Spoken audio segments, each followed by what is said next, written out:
Bonjour tout le monde, alors je vous retrouve aujourd'hui pour vous faire une nouvelle présentation, c'est de l'agenda des sorcières 2021. Alors, il est aux éditions Contredire et Très Daniel, et puis il est au prix de 13,90 €.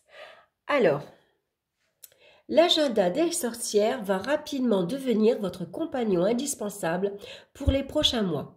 Rempli de conseils pratiques, il a été conçu pour vous aider à vous élever spirituellement et à pratiquer la sorcellerie facilement jour après jour. Richement illustré par l'artiste primée Jennifer Ebinson, cet agenda fourmille de rituels, de sorts et de conseils pour votre épanouissement personnel et spirituel. Donc, bien sûr, vous allez noter vos rendez-vous. On va repérer les jours à privilégier pour jardinier, que ce soit semé, planté ou récolté. On va apprivoiser les phases de la lune pour réaliser vos sorts avec succès. Connaître les dates des éclipses lunaires et solaires, ainsi que les mouvements planétaires, et puis découvrir les correspondances de couleurs quotidiennes. Donc, une année sous le signe de la magie, en 2021, réalisez tous vos objectifs. Alors, ce qui est pas mal, c'est qu'il n'est pas très grand, ça doit être un modèle A5, parce que par rapport à un cahier de brouillon, vous voyez, il est vachement plus petit, donc facile à emporter, bien qu'il est épais, hein. Vous voyez, il est assez... Alors, la couverture, elle est en carton assez épaisse, hein, et puis on a une belle image ici en couleur assez brillante. Alors, ce qui est pas mal dans cet agenda, c'est qu'il est à spirale. Et ça, c'est pratique. Vous voyez, par exemple, je le tourne. Voilà, je veux une recette, muffin ou courgette. Bon, ben voilà, je peux le placer comme ça, je l'ai directement. Que quand c'est un livre ou un cahier, des fois, il y a des pages, ils se tournent mal, et puis des fois, les pages, elles se décollent, hein. Donc, alors que là, spirale, je trouvais ça sympa. Alors, on va regarder de suite. Alors, par contre, ce que peut-être ça ne va pas plaire à tout le monde, c'est qu'il est exclusivement en noir et blanc. Voilà, il n'y a pas de couleur. Donc, bien sûr, rien ne vous empêche à vous de le colorier, hein. On pourrait colorier voilà, les écritures, rajouter une image, faire du collage, hein. Il faut après l'agencer à votre goût. Donc, cet agenda, il a été réalisé par plusieurs auteurs. Donc, on va tous les retrouver ici. On a donc le calendrier pour l'année et on a bien sûr un sommaire ici avec tous les mois. Donc, de suite, comment utiliser votre agenda des sorcières? Donc, elle nous parle des quartiers de lune, la lune et le zodiaque, lune vide de course. Donc, elle nous explique que juste avant d'entrer dans un nouveau signe, la lune forme un dernier aspect avec une autre planète. Donc, ça forme un angle. C'est pour ça qu'on appelle la lune vide de course. Ensuite, on va avoir le mouvement planétaire, les jours de semences et de récolte. Donc là, on a toutes les planètes, tous les signes. Et puis ici, on va des petits lexiques pour retrouver si c'est la pleine lune, le premier quartier. Et puis ici, donc, si on a une petite fleur, on peut semer. Si on a un panier, c'est qu'on peut récolter. Et tous les jours de la semaine, on va retrouver ceci. Donc là, elle nous explique à côté à quoi ça sert. Hein. Donc, si par exemple, vous vous souvenez plus, vous pouvez revenir à cette page. Hein, on voit que la couleur, bon ben voilà, la couleur du jour, ce sera le gris. Et puis ici, c'est la planète rétrograde. Vous voyez, à 10h14, on sait que ce sera telle planète qui sera rétrograde. Hein. On sait que le signe-là rentrera au moment de la lune, par exemple. Hein. Donc, c'est pas mal. Donc, on va retrouver donc la date et le jour, le quartier de lune et signe, changement de quartier, la lune vide de course, le changement de signe ou entrée de la lune, la planète rétrograde et la couleur du jour, avec ces deux petits lexiques à côté, pour savoir si on peut semer ou récolter. Envoûtez votre agenda par Nathalie Zaman, ça c'est très sympa. Elle vous propose 4 huiles essentielles différentes et elle vous explique à quoi servent bien sûr ces huiles essentielles et que vous allez pouvoir envoûter votre agenda tout simplement en mettant une goutte d'huile sur votre doigt, en faisant un X comme ceci et en visualisant une intention, par exemple. Alors, bien sûr, chaque doigt a une signification. Voilà, là, elle vous explique, par exemple, que si vous prenez votre index de la main gauche, ça correspond à la confiance. L'index de la main droite correspond au leadership. Alors, suivant ce que vous voulez, vous allez utiliser l'index, le majeur, l'annulaire ou l'auriculaire. J'ai trouvé ça sympa. Ensuite, elle nous parle donc de l'équinoxe de printemps, le solstice d'été, l'équinoxe d'automne et le solstice d'hiver. Pareil, on va utiliser une huile essentielle différente. On va faire un X, arriver à cette période-là, et on va donc dire notre intention. Alors, c'est une intention vraiment toute simple. Ça, par exemple, à partir de cet automne, je mets 50 € tous les mois de côté sur mon livret A. À partir de cet automne, tous les jours, je vais marcher 10 minutes. À partir de cet automne, je fais telle action, par exemple. Vous voyez, voilà, il faut vraiment que ce soit une intention assez simple pour que, bien sûr, on l'enregistre davantage et puis qu'on le mette plus facilement en pratique. Ensuite, on va avoir réalisé une danse en spirale de J.D. Hotworth. Elle nous explique ce que c'est un labyrinthe. Donc, les labyrinthes égyptiens décrits par Hérodote collent en outre parfaitement à la philosophie de Carl Jung. Il associait au labyrinthe une certaine noirceur, écrivant notamment à un ami dans une lettre de 1941 « Le labyrinthe est une image primordiale que l'on rencontre en psychologie principalement sous la forme du fantasme de la descente aux enfers. » Voilà, donc elle nous parle un petit peu à quoi ça sert. Alors, son expérience à elle, avec plusieurs amis, ils ont créé un labyrinthe et elle vous explique que ça n'a pas été aussi facile. Utiliser un labyrinthe, à quoi ça sert? Donc ici, elle vous explique que pour un ami, par exemple, pour quelqu'un qui a besoin d'être un peu seul dans la nature, loin des distractions, pour réaliser un travail sur lui-même. Voilà, besoin d'aller au centre et d'être un peu seul.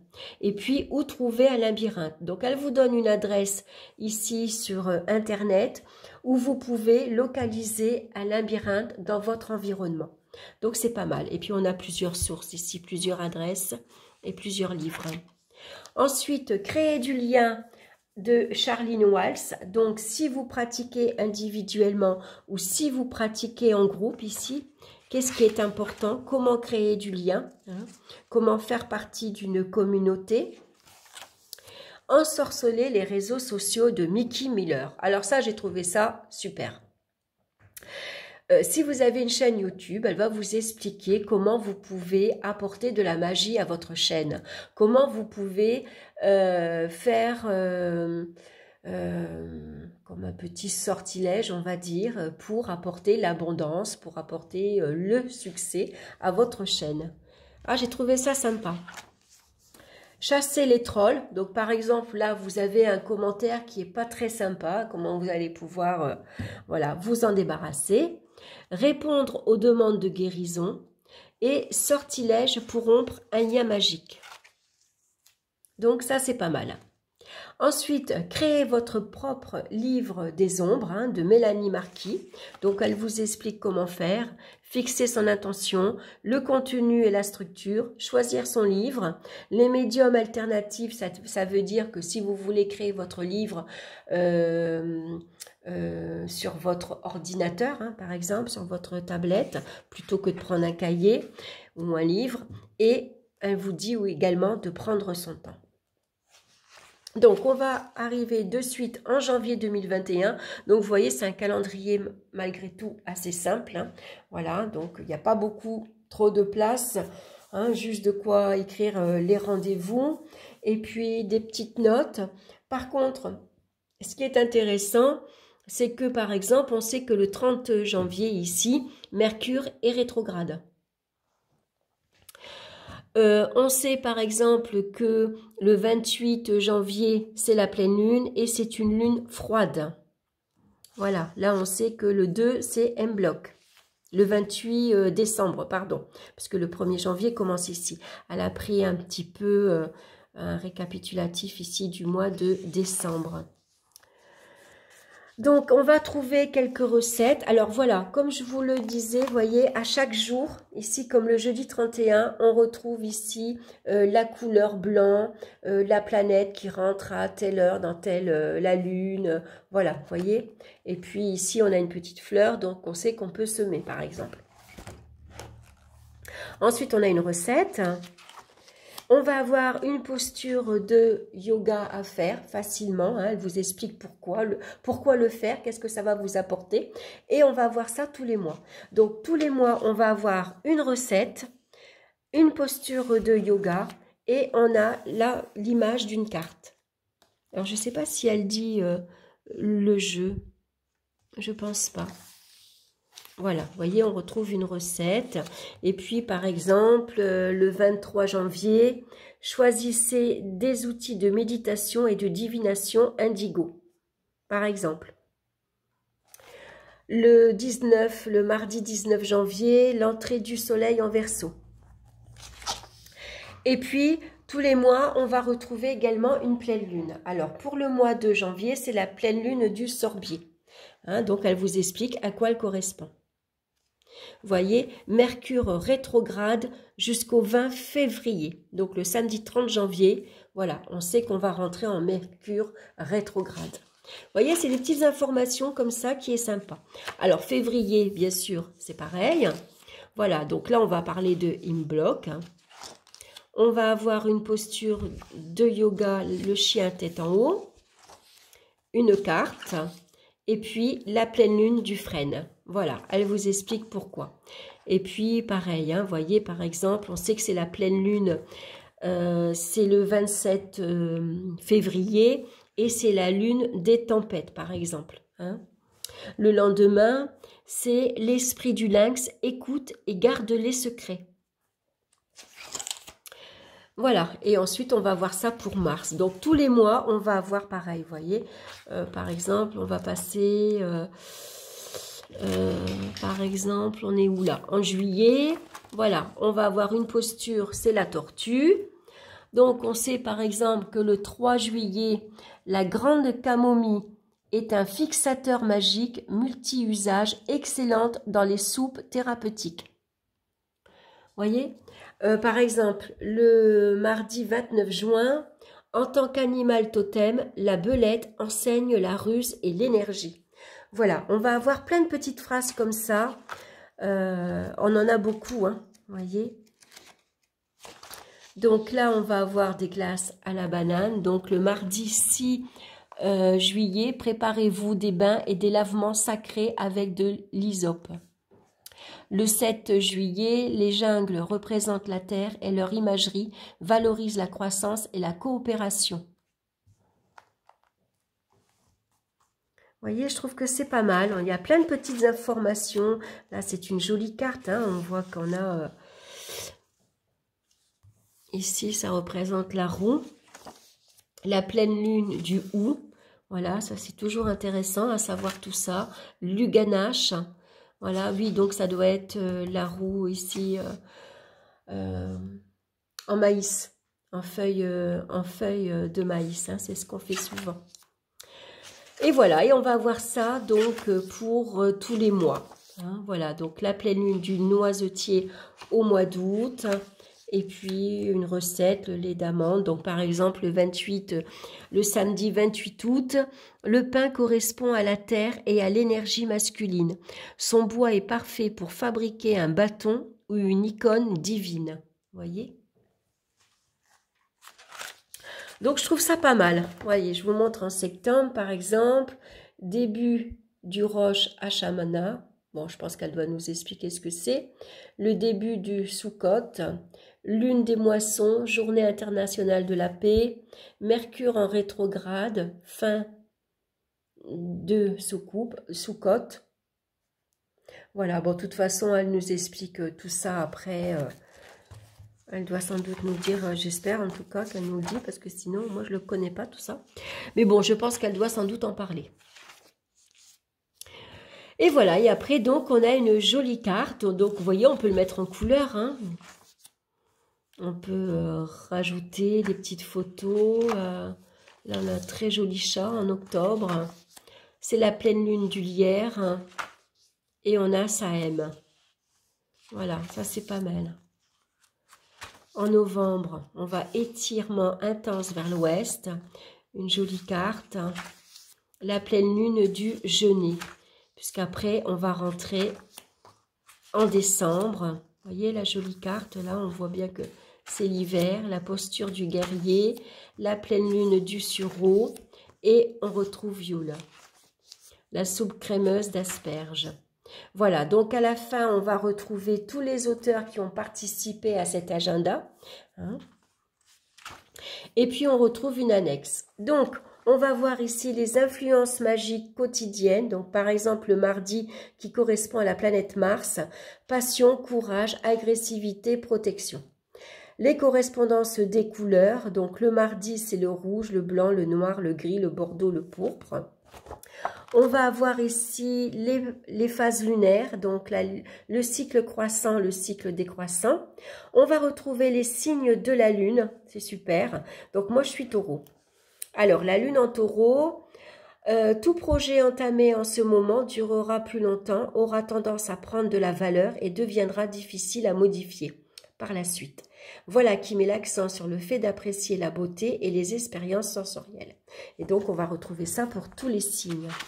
Ensuite, elle nous parle des gemmes, donc c'est les pierres, hein, l'ambre, la méstisse, la citrine, l'émeraude, l'hématite, qui nous parle d'ancrage, d'équilibre, de force, négativité, puissance, savoir.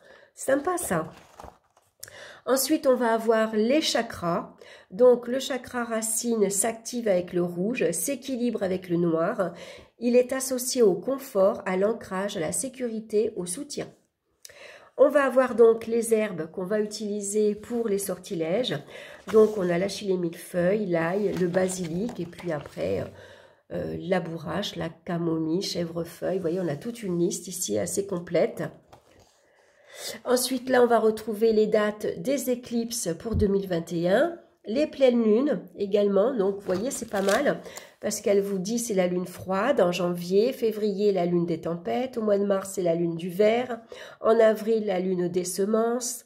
Ensuite, au mois de mai, la lune des fleurs. Au mois de juin, la lune des dioscures. Juillet, la lune des prairies. Au mois d'août, la lune du maïs. En septembre, la lune des moissons. En octobre, c'est vrai, on dit souvent que c'est la lune de sang. En novembre, la lune du deuil. Et en décembre, la lune des longues nuits. Et ici, on va retrouver les dates des mouvements planétaires rétrogrades avec toutes les planètes. Donc, je trouve ça vraiment intéressant d'avoir tout ça dans un agenda. Et puis, bien sûr, on va avoir ici toutes les données sur la lune vide de course pour 2021. Voilà, et puis on arrive à la fin. On a une petite feuille ici pour prendre des notes. Et puis, c'est fini. Voilà, donc j'ai trouvé ça très sympa, très intéressant. Il est très riche en informations. Voilà, le seul petit hic, c'est qu'il n'est pas en couleur. C'est un peu dommage. Il aurait été beaucoup plus dynamique, beaucoup plus attirant, je pense. Mais bon, rien ne nous empêche après de le faire nous-mêmes. Hein. Voilà, j'espère que cette guidance vous aura plu. Peut-être ça vous aura donné envie de vous l'acquérir, pourquoi pas. Et puis, en tout cas, merci de votre écoute, merci de votre présence. Merci également de liker, de partager, de vous abonner si vous voulez recevoir les prochaines vidéos. Voilà, je vous souhaite une excellente semaine. Je vous embrasse tous bien fort et on se retrouve très bientôt pour une nouvelle vidéo. Bye bye!